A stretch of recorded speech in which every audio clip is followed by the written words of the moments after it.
being the first guinea pigs here, and especially to Steve for being the first volunteer, especially at the time of year that we're at, and with the short notice that this is happening. I really want to thank you for your willingness to be a part of this team.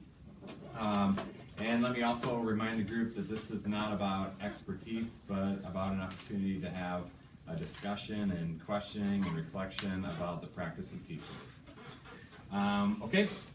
Today we have a larger group than normal. When we roll this out to the whole staff, there won't be extra ICs. Admin may be coming in later, and that won't be part of what happens in what I guess I will call the regular launch of this.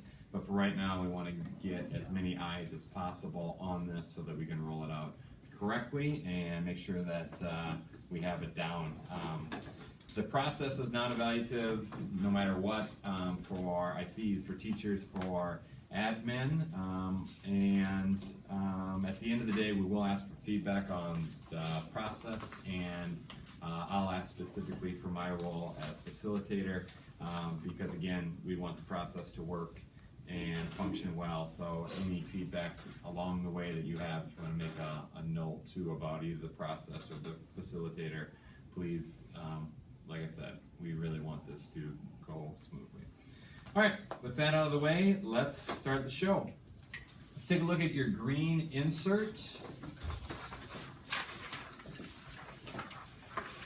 And if you go to the side with the map there, we'll go through a quick reminder of why it is that we're doing what we're doing. So the district has established a goal to implement high impact strategies through teaching labs, through department discussions, and through building, learning, and modeling provided by our model teachers. And today we're implementing the teaching lab branch of that, of this plan, to provide collaborative planning, reflection, and peer observation. So that's why we're here. At the top of the sheet, you'll see the guidelines for how we will operate. Each group, when we fully launch, we'll have the opportunity to throw in additional guidelines. But for right now, with our ad hoc group here that's been thrown together, we will just use the 2 uniform guidelines, which will respect the teaching lab process, and by process we really mean the participants, and keep what is discussed during this time within this group. And number 2, we will provide constructive feedback and refrain from judgment or evaluation.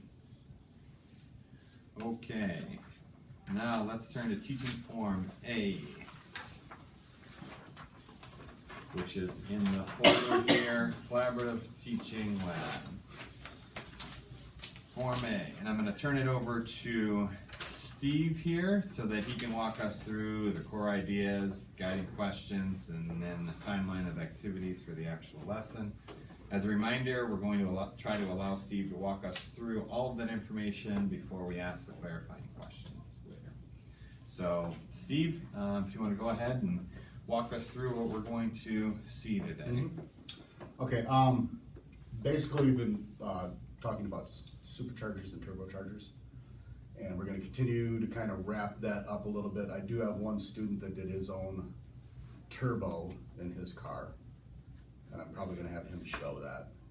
And it's a student that's not real motivated in other topics, so it's good to have him show something off like that. I'll ask about diesels and why there are more turbos than superchargers of diesels, and we kind of discussed that a little bit. We watched a couple videos last week about that. And then we're going to introduce fuels. I'm just going to basically touch base on fuels a little bit. One of the big things around here is with all the farming, I'm going to try to tie fuels with ethanol. And the corn production, we kind of ask the kids, you know, if you're a beef farmer, do you like ethanol? Okay, and if you're a corn farmer, do you like it? You know, and the kids will, I've got like Carter Breitbach, Kyle Kramer, I'm trying to think the farmers in that class. There's 3 or 4 of them, and that usually gets a little bit of discussion going and stuff like that. Talk about why ethanol is cheaper. It's more expensive to make than gas is, and see if they can figure out why it's cheaper. Some don't make that connection, but we'll see what happens there. So just basically, I would say probably a good 10 to 15 minutes on that. And it's all gonna depend too, all the kids in that class do not ride the bus. So with the bus evac, it's gonna be at the end.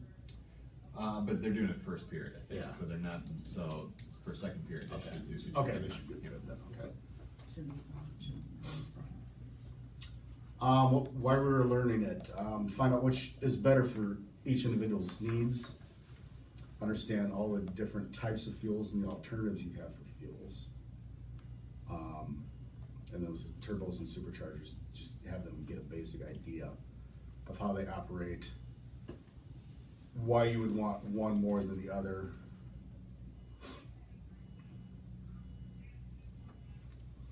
And then eventually on fuels, we will go into, talk about diesel, we will talk about a little bit about the electric cars, the Prius and stuff like that. We'll just kind of touch on that though a little bit, that's more well advanced stuff. So that would be about it for that. And then how does it fit with what we have already learned? We're gonna build on previous knowledge. This is Transportation 3. So we're just gonna continue to build on stuff that they have previously learned in class and stuff throughout the last try. And in Transportation 3, it's, let's see how I can explain this. It used to be a year long, 2 years ago. Then last year it turned to be a semester.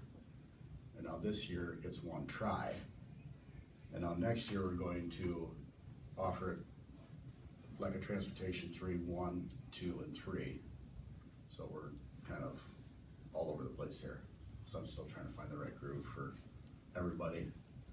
Basically, they chose to learn about turbos and superchargers first. I let them choose. So that was good, something they were interested in.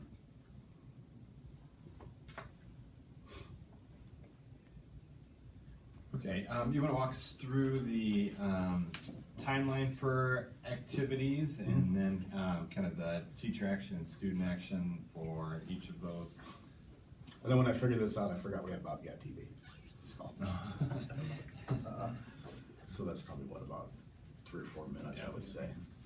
So I would say, let's see, let me adjust this right here then. It is? It is. Yes, it is. Dang it. I I'm all called the messed up office now. just to ask, because I I'm had all to messed go. up now. I usually do. I usually got 2 game plans Make a going plan, on. you gotta adjust. Let me see here. This will be good. Maximum amount of, No pressure. No of pressure. things that you can adjust Oh, yeah. for on the fly. Let's see, so we start at 9:07. 7 to 3, so, or 9:08. 8. 9:08. Let's see, so 9 after WDTV. Excuse me, teachers, we had a situation this morning and we have a lot of late students just arriving to school now, so please allow. I would say 9:12 to 9:22. Happens everywhere. Yeah. Review and ask leading questions about turbos and superchargers. Like I said, this is stuff that we've talked about, so hopefully they are willing to share.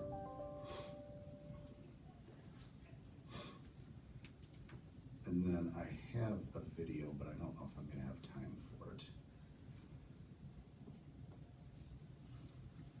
Beans, it's about right now.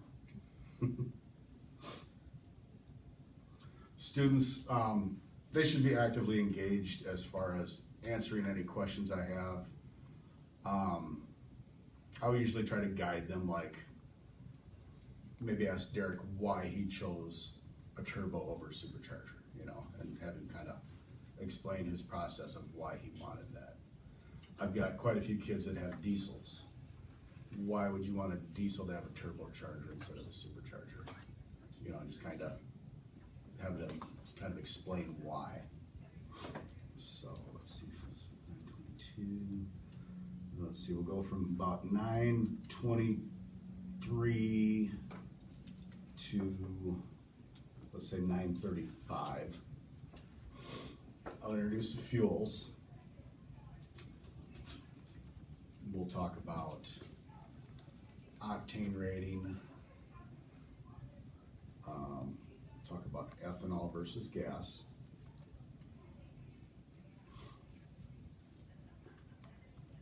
You know, and not trying to tell the kids which is better, because that all depends on what you like to do, more or less. Okay. I usually run ethanol, but some kids don't want anything to do with it. So, I like Derek's car. Derek's got a pretty souped up car, so I'm thinking he runs premium fuel, I would think, and maybe even an octane boost. So, and then let's see, I'll talk about the corn versus gas, the ethanol versus gas. And then I'll talk a little bit about alternative fuels, sources like switchgrass, sugarcane, and red algae. Me and Ken talked a little bit about red algae the other day. Red algae is not commonly known about. What they do is they take green algae, and you know, like the trout things over in Manchester, the real long troughs that they raise the trouts on, they basically do that with algae, and they got it real shallow water, and they put it on the sun, they basically piss it off. They agitate it, everything, and it turns red. And then the fuel, or the potential energy, goes up on it. So it's kind of cool. So, and I cannot find the video for it. I watched it on How It's Made. It was really cool. I can't find the video for it. So I would love to show the kids that. So that would be fun. So that point in time, there'll probably be a back and forth discussion about this one, especially when I talk about corn, ethanol, regular gas, different farmers that like raise beef as opposed to corn, or if you do both, you know, you might get the best of both worlds. I'll introduce and see if some of the kids know why more people run ethanol during the winter. It basically, does anybody use heat at all during the winter?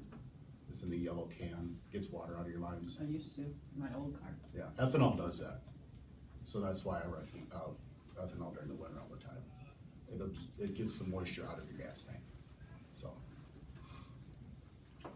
let's see. So that should be, I'd say, a good 10-12 minutes for that. And then I'd say from 9:35 to, what time will we get out of there then? 10:00, or no, Just before 10. think Bobcat groups, I'm trying to think. 10:14. No, 10:10 Bobcat was goes, usual. they go till 10:30. That's right. 10:31. Huh? I think it's like 10:01 or 10:02, isn't it? Okay. So this might adjust a little bit depending on, let's see, what the kids have lined up to come in as well. I do know on the board right now I have a tire rotation for Tate.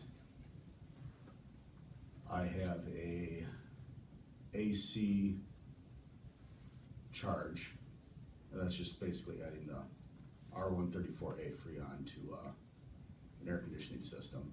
And there's a couple kids that know that, and I want to grab a couple kids that have not done that yet and kind of walk them through that, because that's an easy way to save quite a bit of money. And like I was telling Ken last week, what I usually do is I have 2 plans every day for each class, because I never know who's going to bring in what on any given day. Now, just before I came over, the one kid's like, "Oh, you're here today. I can bring my truck in." I'm like, "No, I'm not here." It's like, oh. And then Malik come in. He's like, "I got an oil change to do today." I'm like, "I told you I was going to be gone." So then I've had 2 vehicles right off the bat, you know, and so that could snowball into 6 or 7 real quick, and then we're doing something else besides, you know, doing something like this for the day. And then I can backdate this a little bit and eventually get it in. So, let's see. Do you want me to go through method of assessment? Sure, yeah. Well, I just basically, well, the last thing, part of lab with students, they'll be working on different things like Tate, and probably one or two other students will be doing the, tire rotation. The AC charge, I will probably take 2 or 3 kids to do that. And then it all depends on who's got what to bring in. I'm trying to think, as far as last week, who had stuff to bring in. I don't think anybody else, but that'll pop up. I've got something on the board as far as period 1, 2, 3, 5, and 6, Monday through Friday. And it's basically just X'd out on the whiteboard. They just go in and fill it in as they, you know, think of stuff to come in. But they usually don't do that real well sometimes. So imagine that. So yeah, they'll be doing different stuff in the lab. Sometimes labs can be controlled chaos, is what I call it. There's kids doing this and that, and I'll walk from one side of the room to the other side, and in the process of going to the tool room, get stopped 4 times for any question in the world, you know. And then it might take me 10 minutes to get to the tool room, but I'll let you get there. Oh, I do know Trevor's got an AC condenser to get put in too. I forgot about that. So, that's a pretty busy lab. So. Last call for bus evacuation, if you haven't done that, please come out. Let's see, so method of assessments. For the superchargers and turbochargers, I would probably just do like a 4 or 5 question little quiz about it, probably towards the end of the week. Like I said, we're just finishing that up now. And I'll probably do like more of the open-ended questions again, as far as, you know, like if you had a 2002 Ford 250 with diesel, tell me why you prefer one over the other. You know, and then they would explain maybe you want more air in the cylinder heads because it's compression and not ignition, and you know, and walk through that. I would say I would ask for a couple advantages: 4 turbos and 4 superchargers, and then give me 2 disadvantages of each.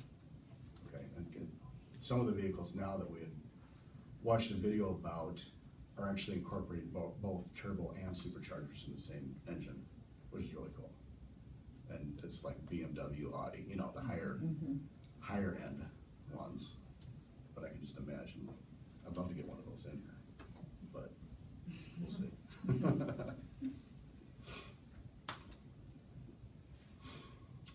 With the fuel section, eventually, I would like to do the same thing as far as maybe a 5 or possibly 10 question little quiz. We will read a chapter about fuels, and we'll probably read some of the chapter about alternative fuels. But that gets it's a bit of a tough read with the alternative fuels. And I know some of the kids in that class do struggle with reading. So I'll try to bring a video or do just more discussion about that. But I will cherry pick some stuff out of the chapter that I really want them to know about. Let's see. So that would be that.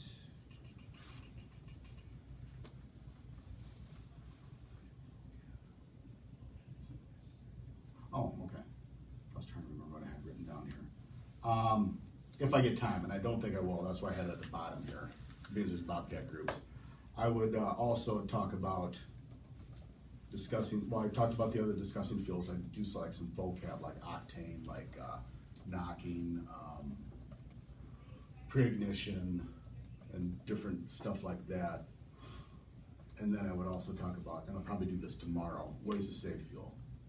Spark plugs, having your tires properly inflated, your air filter clean, your type of driving.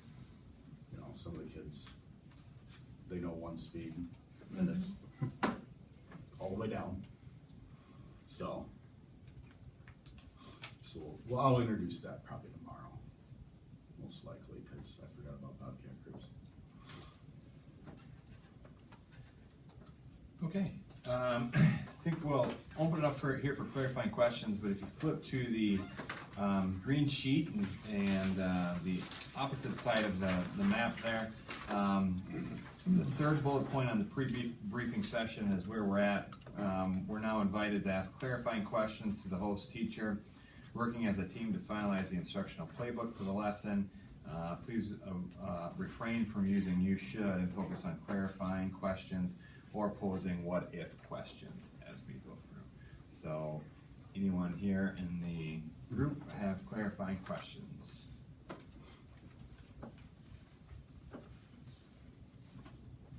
This is transportation 3, right? Yes.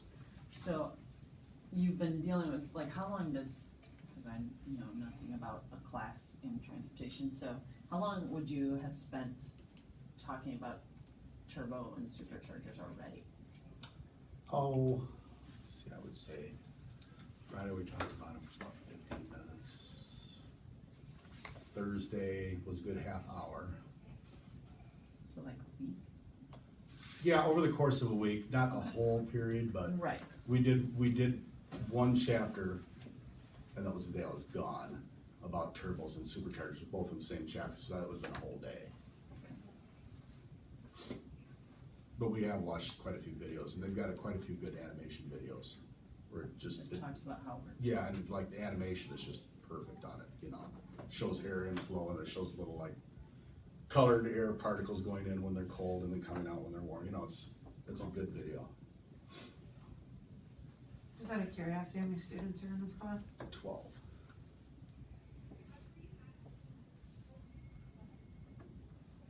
Typically, do you have like about half the class is lab, typically? In transportation 3, it might be actually more than half. More than half? Yeah. Okay. They seem to, well, Mr. Hager was in there on Thursday. 12 kids, we had 9 vehicles in there. And I'm like, you know, he's like, holy cow, and I'm like, Which is good though, I mean, it's awesome.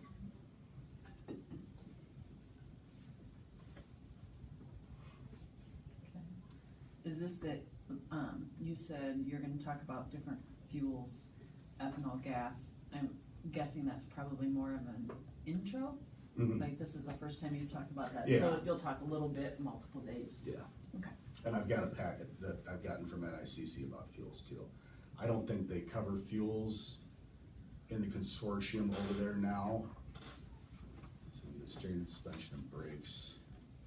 So that would be another year down the road there, but it'd be a good introduction for them if they're gonna go over there eventually.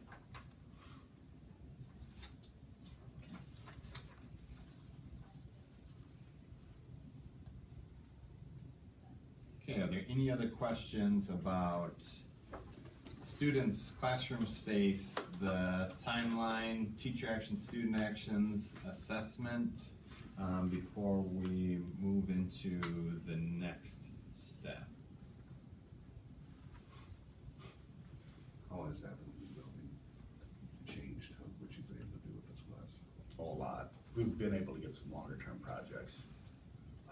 We just got one car done on Friday. It was Zach Little's car. He just bought it, his dad bought it for $500 and it needed Everything. quite a bit of, that needed a battery, it needed new brake calipers, it needed new rotors, it needed new brakes, it needed brake lines, and, you know, so that was there for, I'd say a good week, solid, you know, and if it had been in the old shop, it would have basically tied up the shop pretty bad for a week, so. For the assessments, is there an assessment for the labs? Since that's a chunk of it, or is it just No, completion it's, and learning? the class grade is basically 50-50. It's 50% lab, 50% classroom setting. And I do grade safety, so like safety glasses, they get a grade. They get a grade for employability skills, as far as putting your tools away, being respectful, you know, stuff like that, and then they get a grade for, basically just lab performance. Staying busy in lab, you know, not just sitting in your car for 45 minutes and looking at the stereo, you know, so.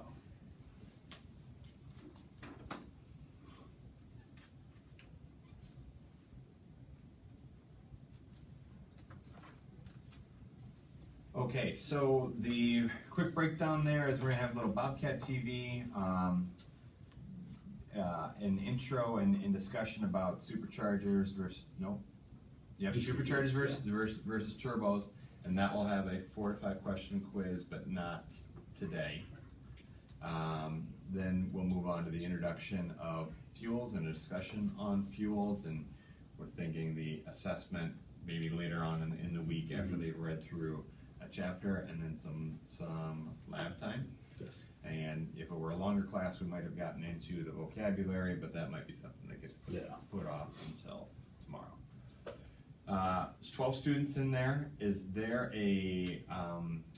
they gonna be in the lab the entire, they're The lab area. the shop the entire time? Okay. And is there a good time for us to move around in a time that wouldn't work as well to move around? I would say anytime you want, you can go anywhere, anywhere you want. Okay. Let's see.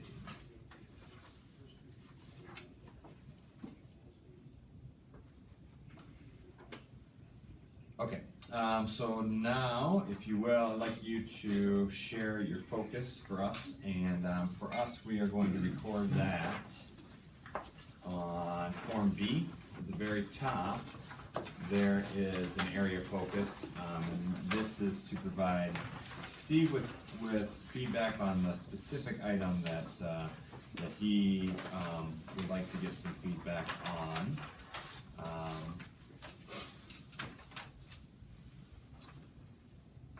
So Steve, if you want to go ahead and share kind of what you're thinking for the area of focus for feedback. As far as, what to improve? Well, Or so what to, the area of focus really can be any number of things. It could be something that you are intentionally learning about, wondering more about, struggling with, so it falls really into that spectrum. But something that you specifically want feedback on, and like I said, it could be something that you have been working on, or something that you want to make sure that you do correctly. So if you think about that lesson, it might be something that in order for this lesson to work correctly, this has to happen, and that might be what you want the feedback on for you as the teacher, what you have to implement to get the students to do the thing for learning. So, I do have a couple students in that class that I worry about, as far as comprehension of what I am presenting. I know they struggle with reading.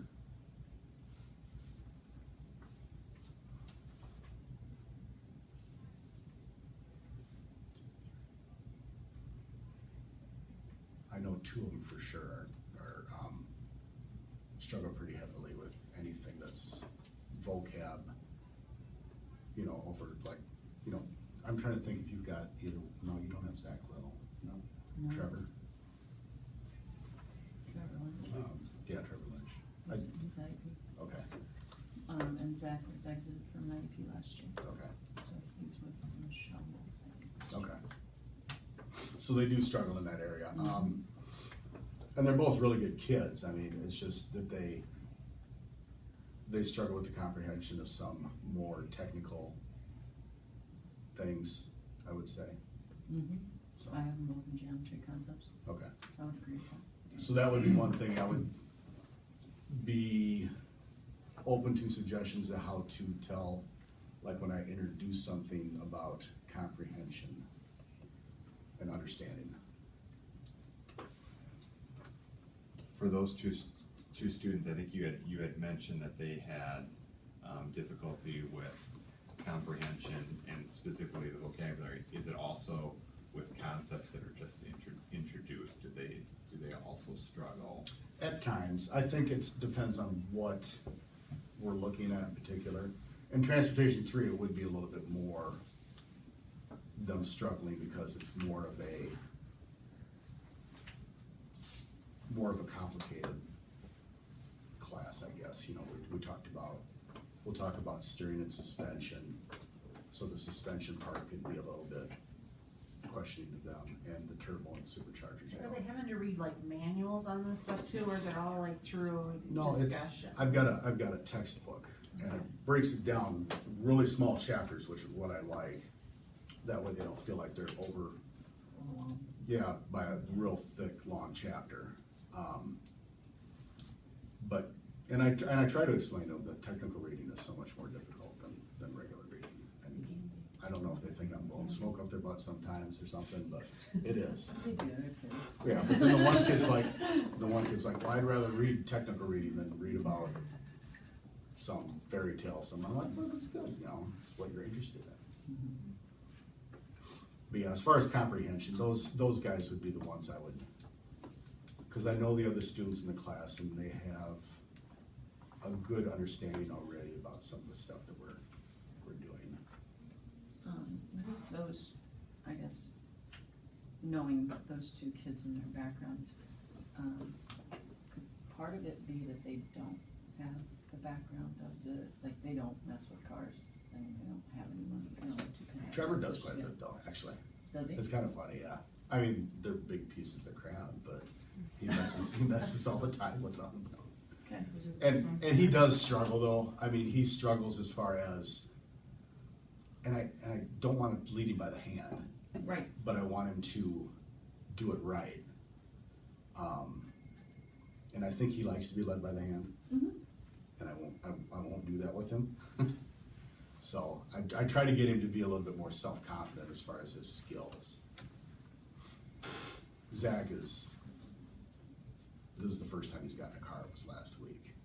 So he's very excited, but I think he's a little bit intimidated too. What grade are these students? Juniors in? and seniors. Okay.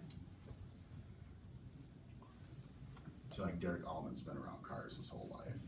Carter Breitbach, Kyle Kramer, Austin Stelkin, a little. Mostly farm machine. Yeah. So you have a mix of kids who have quite a bit of experience with different vehicles and others who Yeah. are like, Got this is that my trade first time looking transportation underneath the hood. classes. Yeah. Yeah. And then, you know, on the other spectrum, I got Nathan Betts in there, which is, you know, you wouldn't think of him being in the Transportation 3 class. He's a Cal kid. Yeah, he's an awesome kid. I love him. He is awesome. So, Yeah, so we've got a whole different Am I, spectrum. alright, so when I'm listening to you, I think what you're asking us to focus on is, and correct me if I'm wrong, is watching for student engagement. And I know the two that you're really looking at, but I think you want us to look at student engagement overall. How are they responding to your questions and that sort of stuff? But looking at a couple kids in particular. Right. For their comprehension. Okay. Yeah. And I always think I do a pretty good job about leading them on in questioning and not, you know, handing it to them. But, you know, that's why we're here, so I mean, you know.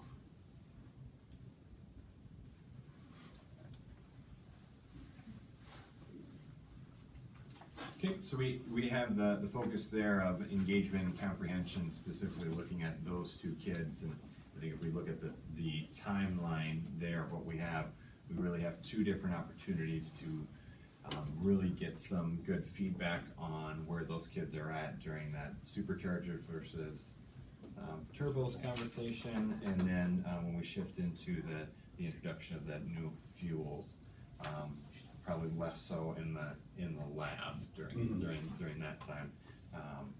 So that will be the focus there, and when we report back, we want to be able to share things that we saw and we heard. So just as a note, as we're jotting things down that happen in the middle of class, we're looking for items that we can share back that say, this is what I saw and this is what I heard, okay? Now we're actually gonna turn it to the observers and have you share out what new learning you're hoping to walk away with from this lesson plan and reflection.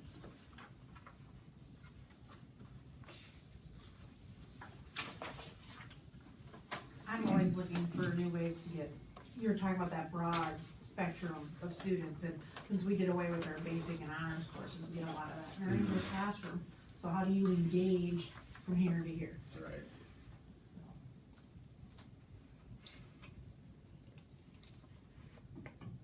I'm gonna get in on the argument of supercharger turbo Yeah. Was your truck's not? No, What's your my truck? son does. Oh, is it, the white truck is? Yeah. Oh, I didn't know that, okay, I thought it was yours. Well, he thinks it's his. Okay. I think it'll just be, the biggest thing will just be seeing something different than a normal. Oh, yeah, yes, it is. Kids sitting in the desk learning that way. Yeah. It's, I'm looking forward to that. Yeah, it's, like I said, controlled chaos sometimes. It's fun chaos, though. Oh, yeah, oh, yeah. It really is. See, I've never been in a transportation class. I tell the kids all the time, if I could go back and do one thing different, I would have taken transportation 1, Yeah. to know something Yeah. about my car. I've learned things. I know how to change my oil. I knew how to change my tires, but it would be really nice to know a little bit more about my car. But I'm interested because I'm hearing you rattle off the kids' things. I'm like, concepts. I have all of these kids, Yeah. so just to see them in a different setting, a setting where I think they're a whole lot more comfortable. Yeah, oh, yeah. You're gonna see a higher confidence Just level. to see what can I take from that to Mhm. try to engage them more. Right. And Yeah, and on the flip side, I've never seen these kids in a regular classroom setting, so I don't know, you know, the other side either. So that would be interesting as well, and I do. backwards. Well, we won't even know who those two Right. kids are that you're looking for, so we'll have that outside perspective of, we have no preconceived That might be ideas of good what the too, maybe student you should be, could, maybe you guys could figure out you know. who they are. Can you pinpoint which ones they are? I don't know any of them. So that might be, yeah, that might be. Throwing these interesting. names out of my, I don't know. It'd be the same as us going down there watching it. Yeah. Okay, so I want us to all have the Form B note, sheet turned to that so that we can compile the notes, because that's what we will use then. And again, the reminder, we're looking for saw and heard observations that we can share back. If we pull back up the green insert, I'm gonna go through the guidelines for the observation. And I'm just going to read them out loud, you know, so this will be a little bit like you regular class where you're reading the guidelines to everyone. Participants take notes that are specific to the focus presented by the hosting teacher, and we have that focus now from Steve. Participants are free to move around the room when appropriate, and Steve has really said that during all of that time that will work, there's not an isolated moment where movement is restricted. Participants do not interact with students to preserve the integrity of learning. In our case, you might have students that recognize you, and I would just ask to try and defer and kind of point them back to as much you can Steve's instruction, and try to quietly remove yourself as much as you possibly can, because the students may try to engage you in that way. They may even ask, who are you when you walk in, and just whatever delicate way you can to step back and make the show about the instruction and what's going on there. And then the last one is refrain from speaking to each other to avoid student distraction. And if you are talking during the observation, I will come up to you and I'll say these exact words so that you know that this is not personal. That it will not be that comment. No, I will say, I know what you're saying is important, but if you could write those ideas down so that we can talk about them later, it will be greatly appreciated, and it will be those specific words every time, so that you know that it's not personal, but that it's about protecting the process and trying to have retain the integrity of the instruction as much as we possibly can. So I'm telling you that up front so that you know, so that we don't run into any issues with that later on. And like we said, students may try to engage you, try your best just to. Do they know we're coming in? They know, I had to tell them that somebody was coming in. They don't Yeah. know how many, they don't know who, they don't know. I would have done the same, I was just curious, because they'll recognize you from being in the building. 'Cause I debated on- I really If you see us debated on walk in, they telling might be like, who are those? Because whenever Jake or Dave come down to observe, I don't tell them at all.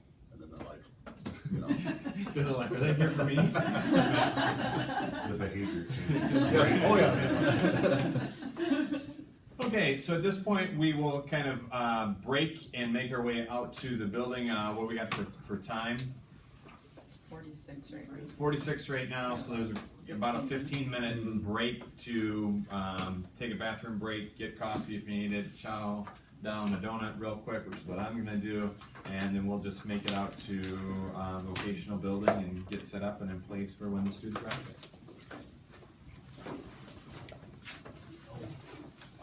Should I sign after? Yeah. Can we leave our sign?